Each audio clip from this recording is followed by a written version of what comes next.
അവിടെ ഒരു ബിൽഡിംഗ് ഉണ്ടായിരുന്നു 2 നില. അവരുടെ വീട് ശരിക്കുള്ള വീട് അവിടെ ആയിരുന്നു. അവിടുന്ന് അവർ ഭീഷണിയെന്ന് പറഞ്ഞിട്ട് ഇവിടെ വന്ന് നിന്നതായിരുന്നു.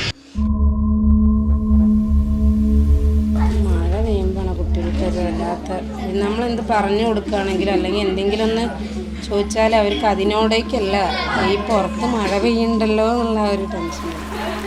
ഞങ്ങൾ ചോദിക്കുന്ന ചോദ്യം ഇത്രയേ ഉള്ളൂ, ഞങ്ങൾ എന്താ അവിടെ ചെയ്ത് തെറ്റ്? 7:30 മുതൽ രാത്രി 9 മണി വരെ കുട്ടികളെ പഠിപ്പിച്ചാണ് തെറ്റ്?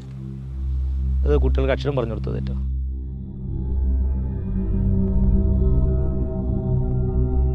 അപ്പോൾ അവർക്ക് ഈ ഓർമ്മകളുണ്ട്, പിന്നെ ഇത് കണ്ട അതെന്തായാലും ഉണ്ടാവുമല്ലോ, ആ ഒരു വിഷമമുണ്ട്.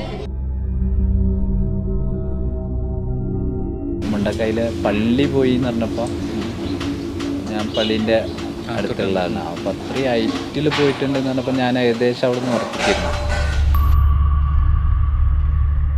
മരങ്ങളൊക്കെ മേൽക്കൂടെ വീണിട്ട് എന്നിട്ട് അതൊക്കെ വലിച്ചെടുത്തിട്ട് ഇത് കഴിപ്പി. അപ്പോൾ ഇവർ പറയണ്ടേ എൻ്റെ കൂടെ കുഞ്ഞുണ്ട് നമുക്കറിയില്ലല്ലോ.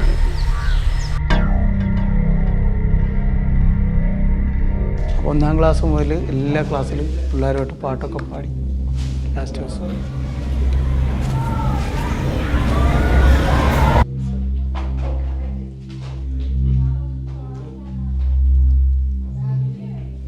ഓർക്കാൻ വയ്യ സാറേ.